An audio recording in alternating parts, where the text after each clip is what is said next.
Oi, gente, tudo bem? Meu nome é Ana Clara, sou estudante de medicina e hoje o vídeo vai ser sobre radioproteção, basicamente as seguranças que a gente deve ter com exames de imagem. O primeiro que a gente vai iniciar aqui vai ser sobre o raio-x, que eu vou falar sobre o uso do contraste em si.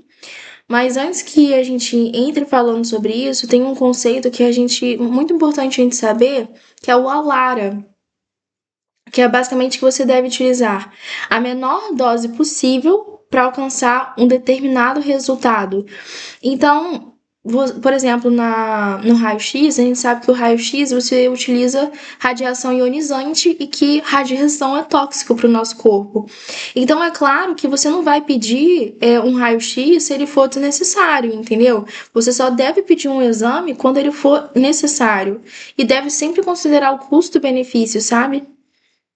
Então, como eu já falei sobre o raio-x, eu vou começar iniciando sobre ele. O mecanismo do raio-x é utilizar justamente a radiação ionizante. A tomografia também utiliza radiação ionizante, mamografia também utiliza, contrastados utilizam radiografia, sabe? Essa radiação ionizante em si. E essa radiação, ela vai meio que ionizar os átomos e produzir radicais livres que vai gerar as imagens e tudo mais. Só que o que? A radiação ionizante, radiação em si, que nem eu falei, é tóxica para o nosso corpo. Então, o que vai acontecer se você fazer o constante uso dessa radiação? Causa danos ao DNA das células, tá? Danos cumulativos, então vai causar um dano em cima do outro. Aumenta as chances do paciente desenvolver câncer, malformação em fetos, tanto que a gente deve evitar fazer radiação e tomografia em gestantes e lactantes, né? Porque em gestantes causa malformação no feto, vou falar porque as células mais jovens, elas são mais mitóticas. Então, se você tem uma alteração nesse DNA, elas vão se multiplicar, né? Elas vão se multiplicar, se dividir com esse dano desse DNA, sabe? Assim que na minha cabeça faria esse sentido. Então, aumenta as chances de desenvolver câncer, malformação em fetos. Sobre a radiosensibilidade que eu havia citado, as células mais sensíveis são aquelas células mais jovens, as células mitóticas que a gente tem, por isso que a gente evita fazer radiação e tomografia em gestantes e lactantes, né, em crianças em si, e as células menos diferenciadas, como os glóbulos vermelhos, os glóbulos brancos, os óvulos, os espermatozoides, tudo isso também são muito sensíveis à radiação produzida pela ressonância, pela tomografia e pelo raio-x que a gente tem. Na radioproteção, isso aqui que eu vou falar aqui agora é muito importante, porque tanto para a vida, mas também que cai muito em concurso, tá? Que é sobre o efeito estocástico ou efeito probabilístico e efeito determinístico, tá?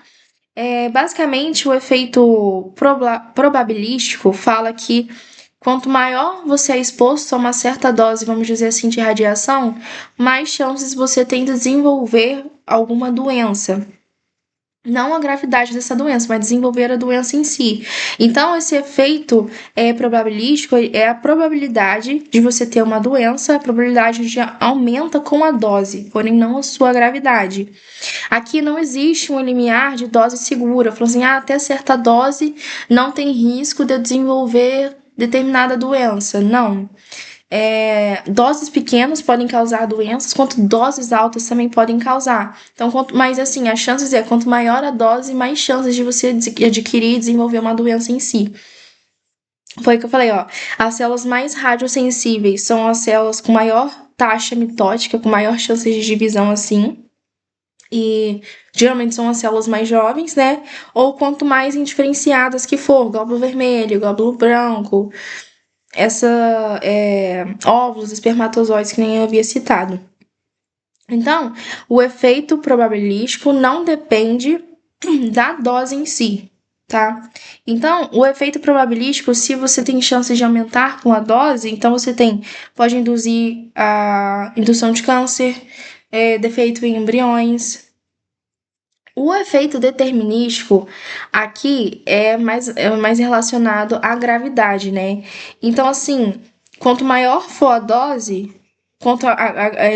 de radiação, maior chances de piorar ou de se tornar, ou de você desenvolver uma doença bem grave, sabe? Que seria isso.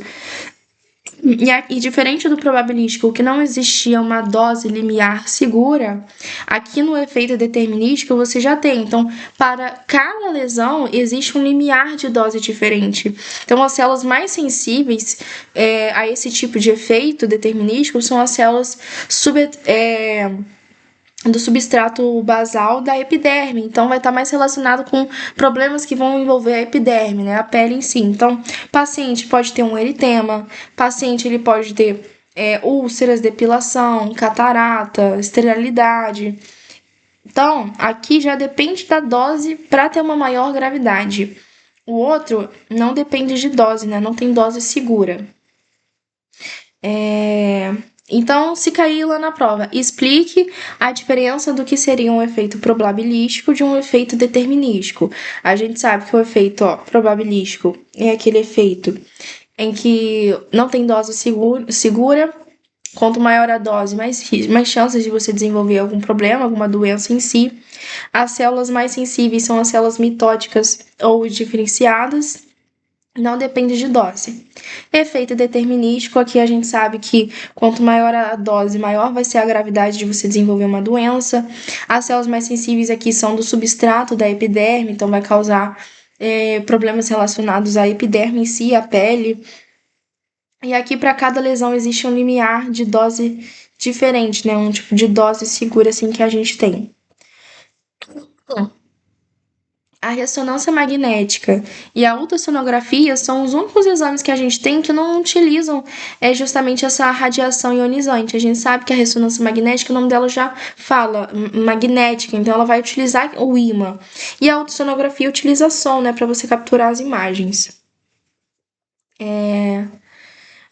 Aí, a gente tem os efeitos biológicos, né? O que seriam esses efeitos biológicos? Os efeitos que o uso da radiação vai causar no nosso corpo. Existem os efeitos curtos e os efeitos longos, né? Aí vou começar do curto prazo, por exemplo. Se você faz, por exemplo, pode acontecer. Fiz o uso da radiação lá, fiz um exame que precisava de radiação. E o efeito biológico, que o dano que teve no meu corpo em curto prazo pode ser. Hoje em dia é pouco comum, tá, atualmente, porque a gente entra com pré-medicação, sabe? Eu acho que eu tenho aqui explicado, não tenho, não. Não tenho. Não, algum canto tá explicado, mas hoje em dia é pouco atualmente, tá? Síndrome aguda da radiação, ou seja, vai apresentar manifestações clínicas quando o corpo é exposto a altas doses de radiação em curto prazo, então seria mais ou menos essa síndrome aguda da radiação. Pode causar náusea, vômitos, desidratação, hemorragia, depilação e destruição de células sanguíneas. Agora, então, efeitos de curto prazo, pouco atualmente, e causa síndrome da radiação, síndrome aguda da radiação, náusea, vômitos, hemorragia, desidratação, depilação. Agora, dos longo prazo, que é o mais comum, tá? Pode causar catarata, leucemia, pode causar câncer no pulmão, pode causar, no caso, câncer de pulmão, câncer da tireoide, da mama, câncer do osso, da pele. E pode também causar problemas genéticos, tá? Que a gente tem. Novamente, evitar exames desnecessários, tá? Principalmente em crianças e grávidas, que é o que a gente tem nas células mais sensíveis, células imaturas presentes aqui. Agora que a gente entra na parte das alergias em si. Paciente, olha só, TC, tomografia computadorizada, a gente vai fazer o uso de contraste iodado. Ressonância magnética, a gente vai fazer o uso de gadolínio, tá? Essas duas substâncias podem causar no paciente uma reação que a gente chama de hipersensibilidade, né? O paciente pode ter uma reação alérgica exagerada. Então, tem algumas coisas que a gente faz para prevenir isso. Então, pacientes, alergia ao contraste é raro, tá? Existe, é raro. Como existe, a gente precisa estudar, porque vai que um dia isso aconteça, né? Deus me livre e guarde, mas vai que um dia isso aconteça. Fatores de risco. Quais são os pacientes que possuem grandes fatores de risco para essas alergias? São asma, alergia a medicamentos e principalmente alergia prévia ao contraste. Então, se o paciente tem asma, tem uma grande chance, apesar de ser raro, mas tem uma maior chance dele desenvolver uma reação de hipersensibilidade ao contraste, seja o gadolínio ou seja o iodo.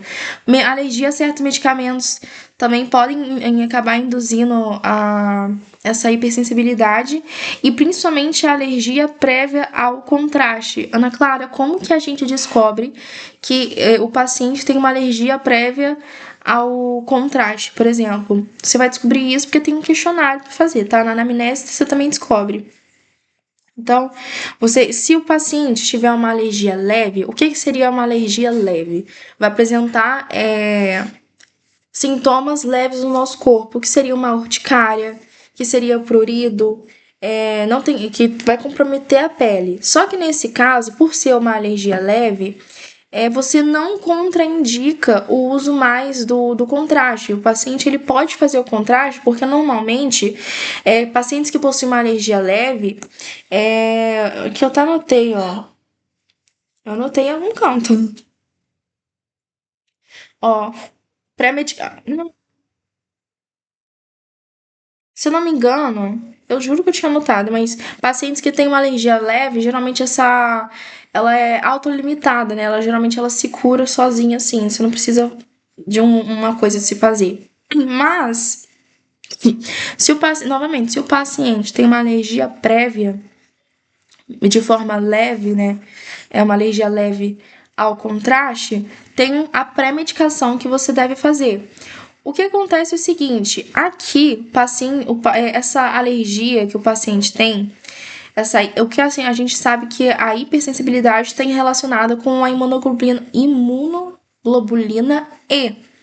Aqui o problema não é em si na imunoglobulina E, é que algum motivo fez com que esse contraste fez com que os mastócitos, acho que eram os mastócitos e mediadores inflamatórios se ativassem diretamente. Então seria mais uma não analoxia, eu não tenho uma palavra específica para isso, mas não é realmente uma reação alérgica de hipersensibilidade, sabe? Então, mas a gente faz um medicamento, então assim, a gente faz essa pré-medicação não é para tratar, porque não tem como você tratar porque não está relacionado justamente com essa imunoglobulina E. É para, se acontecer do paciente desenvolver essa alergia, é para fazer com que essa reação alérgica dele meio que seja controlada, entendeu? Se surgiu, os sintomas não sejam tão graves assim. Então, quando o paciente apresentou uma alergia ao medicamento, uma alergia prévia ao contraste, de forma leve, qual que seria a pré-medicação? Novamente, não é contraindicado fazer o uso do contraste. Você pode fazer o uso do contraste novamente, mas faz essa pré-medicação, que seria a prednisona, 50 miligramas via oral. Você tem que fazer 13 horas antes do exame, 7 horas antes do exame e 1 hora antes do exame. E a difenidramina, 50 miligramas também via oral, 1 hora antes do exame, tá? Então, a gente aplica esse corticoide, esse antihistamínico antes. Então, se cair lá na prova de qual medicamento eu utilizo, ou na vida, né, também. Eu gosto de falar na prova e na vida, que não é só pra prova que a gente estuda, né, pra vida inteira. O paciente chegou lá, sabe que ele tem uma alergia prévia ao contraste iodado, por exemplo. Aí ele tá lá, você vai fazer essa pré-medicação. Vou fazer 2. Um vai ser um anticorticoide, o outro vai ser um aliás, anticorticoide não, um vai ser um corticoide, o outro vai ser um antistamínico. Primeiro, prednisona, 50 miligramas, 13 horas, 7 horas e 1 hora antes do exame. E a difenidramina, 50 miligramas também, isso tudo via oral, tá? Via oral 1 hora antes do exame. Agora, paciente, você fez lá o questionário e descobre que ele tem uma alergia prévia ao contraste iodado. Eu tô falando do iodo porque o iodo é utilizado aqui na tomografia computadorizada, tá? Aí de forma moderada. Quais são os sintomas que ele vai apresentar? Na leve, a gente viu que era urticária e prurido. Na moderada, vai ser vômito intenso, urticária acentuada, broncoespasmo, edema facial e laríngeo, tá? Que é perigosíssimo. Não, o que é perigoso também é perigoso, né? Mas o que seria mais perigoso, assim, seria edema da glote. E crise vasovagal, tá? Que o paciente vai ter. Esses são os sintomas. A crise vasovagal, eu acho que o mecanismo vasovagal ele deve ficar mais ativo. Então, a frequência cardíaca aumenta, é isso? Se tem a frequência cardíaca aumentada, eu acho que o paciente também fica taquipneico, eu não lembro.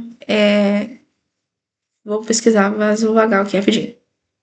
Não tenho tanta certeza, não lembro disso. Aí ele tem uma síncope vasovagal, né? A crise vasovagal é a causa mais comum do desmaio. Ela acontece porque o reflexo exagerado do sistema nervoso autônomo. Então, assim, o paciente é o contrário, aliás, né? Porque o vagal é do parasimpático. Então, tudo que eu falei vai acontecer ao contrário. O paciente ele vai ter vasodilatação, o paciente vai ter uma bradicardia.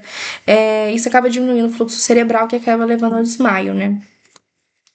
Então, o paciente tive vômito já uma vez, urticária acentuada, vômito intenso, né?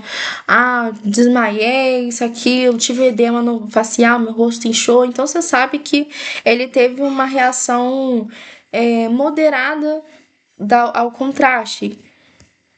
O que você deve fazer? Pré-medicação você faz? Não tem efeito. Não adianta você fazer. E no caso, tanto no grave quanto. Eu vou falar do grave também. Tanto no grave quanto no moderado, não tem pré-medicação. E aqui, nesse caso, você não indica mais você fazer o uso de contraste. Então, olha só. Não deve fazer mais exame com o mesmo tipo de contraste. Se eu fiz na ressonância magnética, aliás, se eu fiz na tomografia computadorizada, o contraste iodado, eu tive reação a ele, então eu posso fazer, por exemplo, o gadolínio que a gente tem. Então, olha só, foi o que eu falei, não deve fazer mais exame com o mesmo tipo de contraste. Por exemplo, se a alergia foi ao gadolínio da ressonância magnética, não usar mais o gadolínio. Ou seja, o exame em questão só se em contraste desse momento em diante. Porém, o paciente ele pode fazer TC, tomografia computadorizada, com iodo, por exemplo. Porque a reação dele não foi ao iodo, a reação dele foi ao gadolínio da ressonância magnética que a gente teve, sabe? Agora, o paciente que apresentou uma reação alérgica grave, né? Uma alergia prévia ao contraste de forma grave. Vai começar com edema generalizado, tá? O paciente vai ter broncoespasmo, angiodema, edema de glote, que é o perigoso, porque a glote pode fechar, o paciente pode acabar se sufocando, edema pulmonar, choque anafilático. Então, isso tudo são sintomas graves de uma alergia prévia ao contraste. Novamente, se for grave, tanto grave quanto moderado, você não faz mais o uso do mesmo contraste, né? Pode substituir, mas se o paciente fez uma tomografia computadorizada e deu alergia grave nele, aí ele precisa fazer de novo? Pode fazer, desde que você não use o contraste. O que mais? Olha só, pacientes que, alergia a frutos do mar ou camarão não contraindica o uso de contraste iodado. O que pensava? A gente sabe que o quê? Onde que a gente encontra principalmente iodo? No sal de cozinha. No mar também se encontra iodo. Então, a gente acho que antigamente acreditava, que a professora fez essa analogia com a gente, de que pacientes que tinham alergia a frutos do mar, os frutos do mar, principalmente camarão, essas coisas, vêm do mar, então eles têm iodo na sua composição. Então, isso faz mal pro paciente. Então, o paciente que tinha alergia não poderia mais utilizar, fazer uso de contraste iodado, isso, aquilo, mas isso é mentira. Por quê? O paciente que tem alergia a camarão, a frutos do mar em si, ele tem alergia às proteínas específicas daquele animal e não ao iodo em si. Então, o paciente, tenho alergia a camarão, não posso fazer ressonância magnética. Não, aliás, ressonância magnética não, tomografia computadorizada. Pode sim, tá? Pode fazer, que isso não interfere, não. E caso aconteça essa reação alérgica no paciente, aí a medicação que deve ser feita para tratar seria a adrenalina. Então, o tratamento de escolha para reações de hipersensibilidade é justamente a adrenalina. Aqui, ó, foi que eu falei, ó, sobre a reação alérgica com contraste não envolve a imunoglobulina E, elas ativam diretamente os mastócitos e mediadores inflamatórios, por isso que ela não tem cura, tá? Você só usa a pré-medicação para tentar controlar essa reação alérgica. E no caso da moderada e da grave, você não tem essa pré-medicação, até porque você não vai fazer o uso do contraste, né? Alguns pontos chaves que a gente precisa saber. Ó, primeiro, reações adversas agudas, que são aquelas reações que acontecem menor que 1 hora, ao meio do contraste, tá? Em relação ao contraste. Então, reações agudas menor que 1 hora que você tenha com o contraste, eles não são comuns, tá? E se acontecer, a maioria são leves ou moderadas, tá? Não chega, não pode acontecer de ser grave, mas não é tão frequente assim. E outra, a frequência das reações agudas está associada ao tipo de contraste meio induzido. A reação de contraste com iodo é a mais comum do que você tem em relação à do gadolínio, né? Então, se o paciente teve alguma reação prévia ao contraste, provavelmente foi ao iodo do que o gadolínio. Outra coisa, ó, a maioria das reações de hipersensibilidade não é alérgica propriamente dita, não havendo anticorpo reconhecido contra o meio do contraste, e podendo ocorrer sem a necessidade de exposição prévia ao contraste, foi o que eu falei. Aqui não está envolvido diretamente com a imunoglobulina E, porque nas reações de hipersensibilidade que a gente tem, que são 4, inclusive os tipos, não vou focar aqui porque isso aqui não é assunto disso, mas para que você tenha essa reação de hipersensibilidade, o corpo em algum momento ele tenha que ter entrado em contato com esse com esse agente específico que é prejudicial para o corpo, entendeu? Aqui não, aqui por algum motivo o contraste ele vai ativar os mastócitos e os mediadores inflamatórios de maneira geral. Por isso que essa fala, ó, a maioria das reações de hipersensibilidade não é alérgica propriamente dita, não havendo anticorpo reconhecido contra o meio de contraste e podendo ocorrer sem a necessidade de exposição prévia ao contraste. Outra coisa, paciente de alto risco para reações agudas, antecedente de reação prévia ao meio de contraste ou asma, não controlada ou exacerbação recente, tá? Que mais? Agora, em relação ao tratamento, ó, vou falar aqui. Quando você tem uma reação prévia ao contraste de maneira leve, que eu falei para vocês que vai causar mais urticária, prurido, que geralmente é autolimitada, ó. Reação limitada, sem progressão, tá? O paciente deve ficar em observação e o tratamento o tratamento é sintomático se for necessário, tá? E qual que geralmente vai ser esse medicamento? Um antihistamínico que a gente usa, que pode ser a fexofenadine, que é o Allegra, né, de 180 miligramas, um comprimido via oral. Então, geralmente não necessita de tratamento por ser limitada, tá? Autolimitada. Mas, se necessitar de tratamento sintomático, aí usa novamente fexofenadine, Alegra, 180 mg, um comprimido via oral.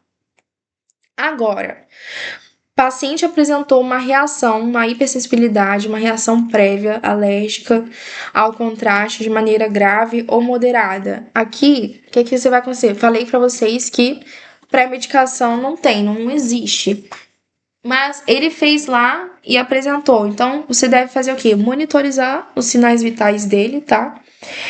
Preservar o acesso venoso, fazer o oxímetro, entrar com oxigênio, se não me engano, de 6 a 10 ml de infusão, tá? Considerar o antihistamínico difenidramina de 25 a 50 miligramas via intramuscular, ou se não, via intravenosa. E considerar epinefrina ou se não adrenalina intramuscular 0,30 miligramas, podendo repetir a cada 5 a 10 minutos.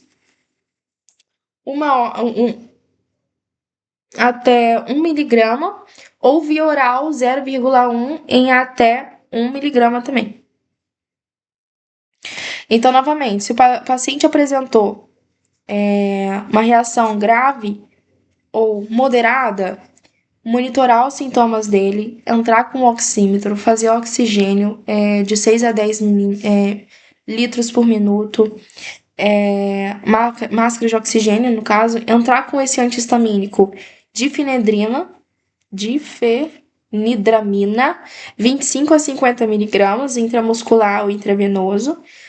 Deve considerar, eu acho que essa forma de considerar é que, se caso piorar o caso, entrar com a epinefrina ou se não a adrenalina, né, que a gente tem, ou intramuscular ou intravenoso, que a gente tem intramuscular 0,30 de 5 a 10 e intravenoso, aliás, 0,1 miligramas. Se o paciente apresentar broncoespasmo, aí você entra com albuterol 2 jatos, tá? Por até 3 vezes. Se o paciente apresentar hipotensão, entra com Ringer lactato para aumentar a volemia e ajudar e elevar os membros inferiores para ajudar a facilitar o retorno venoso. Que a gente tem. A gente agora vai entrar na parte da função renal, porque olha só, eu falei aqui sobre os problemas, sobre as reações alérgicas, sobre o que você deve fazer, o que você não deve fazer, né, em relação ao raio-x, ao uso do contraste, qual que é o problema da radiação ionizante em si, né? A gente vai entrar agora na avaliação da função renal, porque tanto o iodo quanto o gadolínio, eles são eliminados pelo rins. Então, tem algumas características que a gente... Por exemplo, paciente que apresenta insuficiência renal, você não vai fazer a utilização do gadolínio nem do iodo, sabe? Eu vou falar justamente sobre isso. Então, olha só, o contraste, ele é eliminado pelos rins, tá? Costuma ser eliminado em 24 horas pelo paciente, ele urinou lá, eu acho que acaba sendo eliminado durante o dia. Essa eliminação é importante porque o rim, quando ele fica exposto ao contraste, pode causar risco de uma nefropatia induzida por contraste. Essa em relação ao iodo. Se você fazer a utilização de paciente com problemas renais com gadolínio, pode levar a uma fibrose sistêmica nefrótica. Não lembro o nome. Pode levar a uma fibrose sistêmica nefrogênica. Então, por isso que é importante a gente avaliar a função renal. Então, olha só, a gente tem uma tabela que é para avaliar sobre a taxa de filtração glomerular.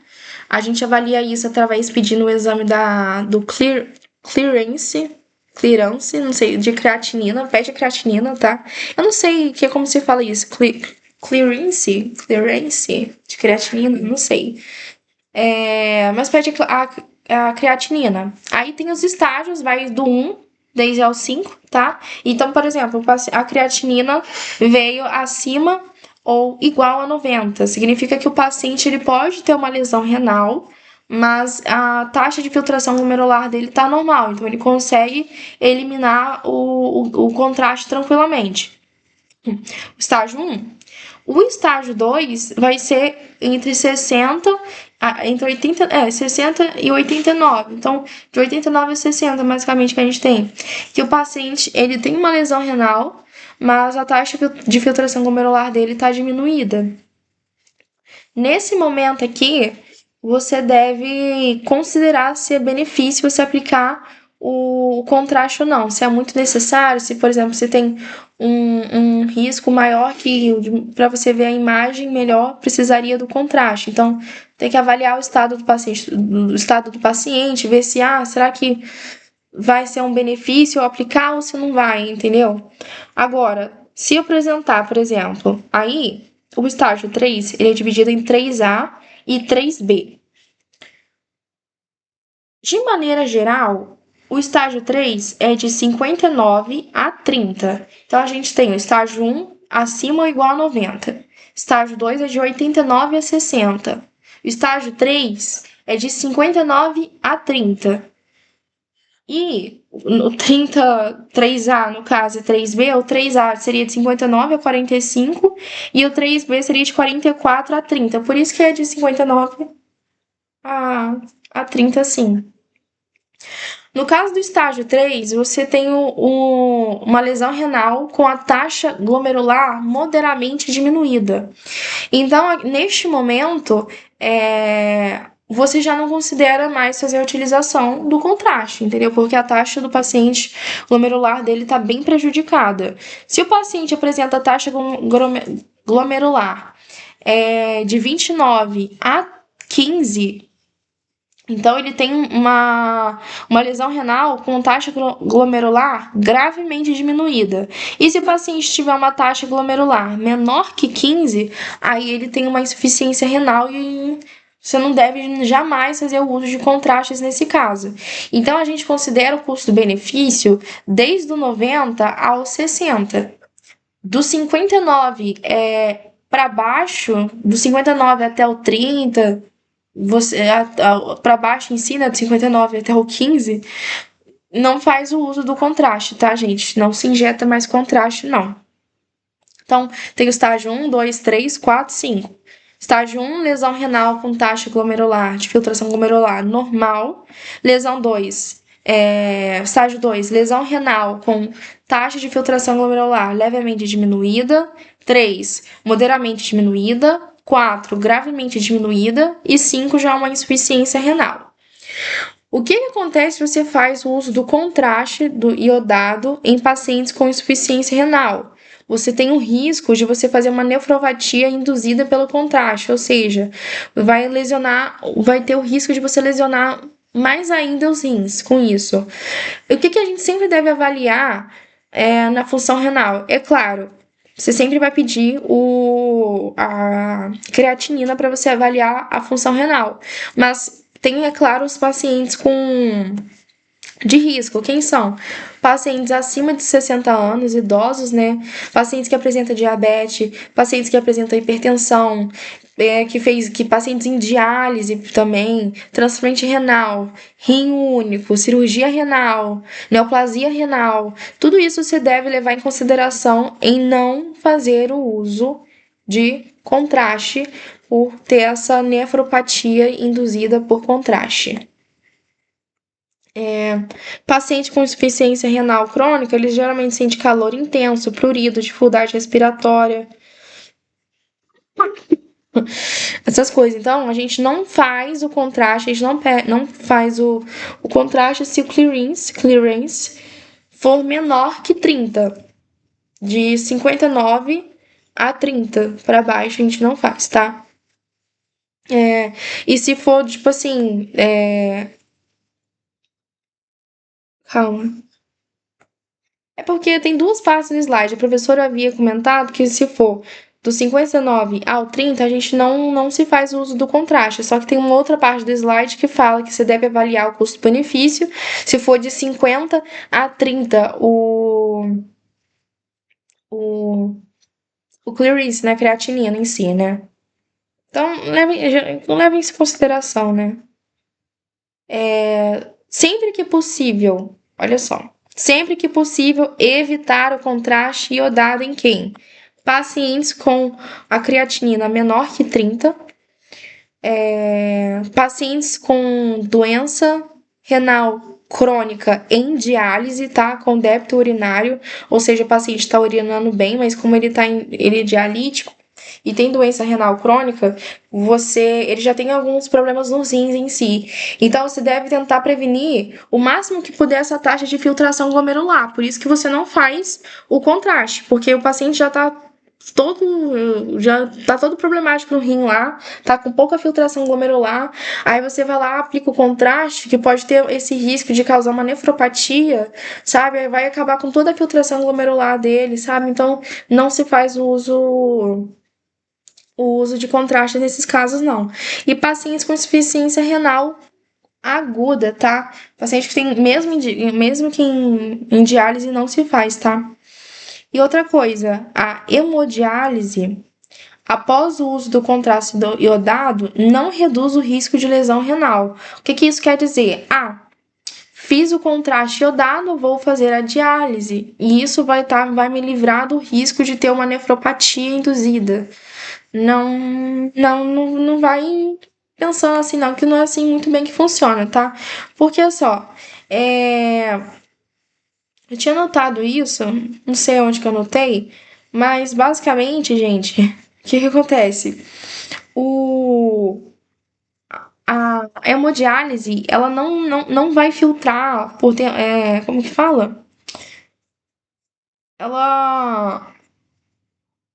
Porque assim, a lesão, ela é causada diretamente nos túbulos renais, então é tóxico diretamente ali. Sem contar que a hemodiálise, ela não remove totalmente o contraste a tempo de forma eficiente, entendeu? Então isso não te livra de você ter essa nefropatia induzida. Aí tem um esquema que a Reddor, muito chique, né? Ela fez que seria legal a gente entender. Paciente tem doença renal crônica, não dialítico. Se ele não for dialítico e o clearance dele for menor que 30, você evita o contraste. Não faz contraste, tá? Agora, paciente não dialítico e a creatina for maior que 30, ele tem um menor risco de desenvolver uma lesão renal aguda, uma insuficiência renal aguda também, uma insuficiência cardíaca e uma aglutinação crônica. Então, acho que nesse caso, você deve pensar você avaliar o risco-benefício, né? Agora, paciente com doença renal crônica é dialítico, faz diálise. Se ele for anúrico, não está urinando, não consegue urinar, não tem risco de realizar o contraste. Significa que os rins dele estão totalmente ruins, então não tem muito o que salvar ali em relação à taxa de filtração glomerular. Então tá de boa você fazer. Agora, se o paciente ele for dialítico, mas ele ainda apresentar um débito urinário, então você tem risco de perda e redução da diurese residual. Então já não tá muito bom. Então, e o pouco que tá funcionando, você tem que continuar fazendo o que funcione, sabe? Então você evita o contraste também. Aí. O que mais? Tá. Isso em relação ao iodo que a gente tá falando. Agora, em relação. Eu tava de travou, tá, foi. Agora, em relação ao gadolínio. O gadolínio, ele é proibido, tá, gente? Proscrito. Se você ler em algum lugar escrito proscrito, é proibido, tá? Ele é proibido em pacientes com lesão renal aguda e lesão renal crônica em que a taxa glomerular for menor que 30. O clear dele, a creatinina for menor que 30, porque pode causar que pode acabar ocasionando a pessoa desenvolver uma fibrose nefrogênica sistêmica, que é basicamente uma condição crônica em que você vai ter um acúmulo de fibrose nas peles e nos tecidos, nos órgãos internos em si, sabe? Então, assim, tanto tem a maior incidência em pacientes com doença renal crônica, tá? Principalmente pacientes dialíticos. Geralmente acontece após dias ou meses ou depois do uso do contraste. Aí você tem o espessamento da pele, tem prurido, pode evoluir com contraturas e imotilidade articular, tá? Aí não fazer se for menor que 30 e se for entre 50 e 30 sim, avaliar o custo-benefício, né? Novamente, mesma coisa, mesma lógica se aplica para o iodo. Não adianta você fazer diálise após o uso do gadolínio, que você não vai estar livre desse risco renal, não, tá? Quais são as medidas protetivas que a gente faz então? Primeiro, fluidos isotônicos. Geralmente a gente usa ali como que fala? Um soro fisiológico, 0,9%, um Ringer lactato também. Bicarbonato de sódio e acetilcisteína não tem nada certo falando sobre ela. Então, tipo assim, é apenas especulações. Então, para você proteger, fazer uma proteção renal, faz uso desses soros fisiológicos, sabe? Desses cristalóides em si, né? Então, a parte do gadolínio também foi. Agora, em que momento é contraindicado a ressonância magnética e a tomografia computadorizada? Novamente, a gente sabe que a ressonância magnética, ela estava falando disso com minha mãe hoje, inclusive, né? Ela é um grande imã que a gente tem. Então, o pacientes, por exemplo, instáveis, não suportam, pacientes também têm claustrofobia, não suportam fazer esse exame. Por quê? Ele é um exame extremamente demorado. O paciente que tem claustrofobia, o paciente estável, você entra dentro daquela máquina, eu acho que demora de uns 20 minutos a uma hora. Eu acho que uma hora não dura, eu não lembro exatamente, mas eu acho que dura uns 20 minutos por aí. Então, obviamente, você também não vai colocar paciente de emergência e urgência ali naquela máquina. E é uma máquina que você fica lá, você tem que ficar parado, que ela fica instalando assim, ó. Pá, pá. Então, é claro que eles não tem certos pacientes que não são toleráveis a essa máquina. Então, ó, e como é um grande imã, você não vai entrar com objetos metálicos, né? Tem que tomar cuidado com macas, tem que tomar cuidado com cadeiras, fone de ouvido e celular, gente, jamais. Brinco, anel, cordão, não faz isso com a vida de vocês, tá? Aparelho de monitorização também, bala de oxigênio, então, nossa senhora, nem sequer, sabe? E você deve ficar atentos ao quê? Pacientes que possuem marca-passo, existem alguns marca-passos hoje em dia, se eu não me engano, que são de titânio. Os que forem de titânio, sem problemas. Agora, aqueles que foram de metal, não pode, porque vai acabar deslocando o marca-passo do paciente. O paciente vai, né? A gente não quer isso que aconteça com ele. Clipes de aneurisma também. Bombas de infusão. Prótese coclear. Bala alojada no corpo. Tatuagem recente grande colorida. Sério? Tatuagem recente grande colorida. Não tava esperando por essa. E olha só. O que pode entrar de boa na ressonância magnética? Acessos venosos centrais, exceto swan guns ou eletrodos. Aparelhos ortodônticos podem entrar. Banda escleral ao redor do globo ocular de silicone. Se o paciente relatar desconforto, interromper o estudo, tá? Catéteres urinários duplo J pode entrar. Diafragma contraceptivo, DIU, tudo pode entrar, tá? Implantes dentários, próteses foraminais cardíacas, próteses vasculares, stents vasculares também, suturas metálicas cutâneas em pacientes acordados pode. Agora, o que não pode entrar de forma nenhuma? Vocês viram a coloração, né? Ó, tem o verdinho, que é o que pode entrar, e tem o vermelho aqui, ó, no óculos, que é totalmente indicação absoluta. Contraindicação absoluta. Bomba de infusão, inclusive as implantáveis. cápsula endoscópica e monitor de medida de pH, catéteres de Swan-Ganz, que eu havia citado, clipes de aneurisma cerebral, desfibrilador implantável, fios guias intravasculares, fios metálicos de localização pré-cirúrgica mamária, fixadores ortopédicos externos metálicos não removíveis, halos cranianos, implantes dentários magnéticos, marca-passo cardíaco, se não for de titânio, monitor de pressão intracraniana, prótese coclear metálica, tudo isso não pode entrar, tá? Então, vamos para algumas questõezinhas. Por exemplo, ó, questão 1. Senhor José apresenta um hemangioma hepático, que seria uma lesão benigna, há anos. Seu médico quer avaliar o tamanho da lesão, mas para isso será necessário entrar com um contraste na TC, na tomografia computadorizada.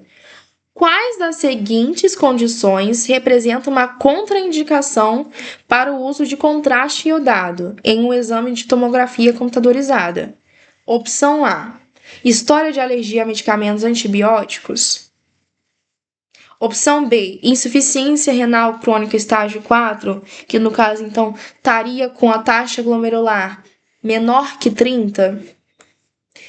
Opção C: diabetes mellitus tipo 2 controlado com dieta. Opção D: história de asma brônquica. Obviamente, aqui a resposta correta é insuficiência renal crônica de estágio 4, né, gente? Caso 2, questão 2. Um paciente de 55 anos de idade com histórico de hipertensão e insuficiência renal crônica foi submetido a uma tomografia computadorizada com contraste iodado. Durante o exame, ele começou a sentir calor generalizado, seguido de prurido intenso e dificuldade respiratória. A pergunta é: qual é a reação adversa mais provável que este paciente está apresentando após a administração de contraste iodado? Letra A: reação alérgica leve. Letra B: reação alérgica grave, anafilactoide. Letra C: toxicidade direta do contraste. E letra D: insuficiência renal aguda.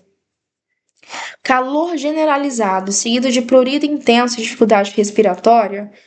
Se não tivesse dificuldade respiratória, ia ser uma lesão leve. Agora, como você já tem uma dificuldade respiratória aqui, você vai ser, obviamente, vai ser uma reação grave que o paciente tem, uma reação alérgica grave. Questão 3. Um paciente de 45 anos foi submetido a múltiplas tomografias computadorizadas abdominais no período de 1 ano devido a uma condição médica crônica que requer monitoramento frequente. Ele expressa preocupação sobre os riscos associados à exposição repetida à radiação ionizante. Quais os 2 tipos principais de efeitos biológicos da radiação ionizante e como eles se diferenciam em relação à dose de radiação recebida? Foi o que a gente havia citado anteriormente, que é o efeito probabilístico ou estatístico, né? E o efeito estocástico, não lembro agora, mas probabilístico. E o efeito determinístico que a gente tem. A gente sabe que os efeitos determinísticos ocorrem acima de um limiar de dose, então assim, aqui quanto maior a dose, maior a gravidade, né, que a gente tem. Agora, os estocásticos, ou se não probabilísticos, não têm um limiar de dose e a probabilidade é de quanto maior a dose, mais chances de você desenvolver a doença em si, né, que a gente tem. O determinístico, ele não depende de dose, agora o probabilístico, o probabilístico não depende da dose, agora o determinístico já depende da dose, é dose dependente. E é isso o vídeo, gente. Espero ter ajudado. Qualquer dúvida, manda mensagem para mim no WhatsApp ou deixa nos comentários que eu tentarei ajudar. Um beijo, até a próxima.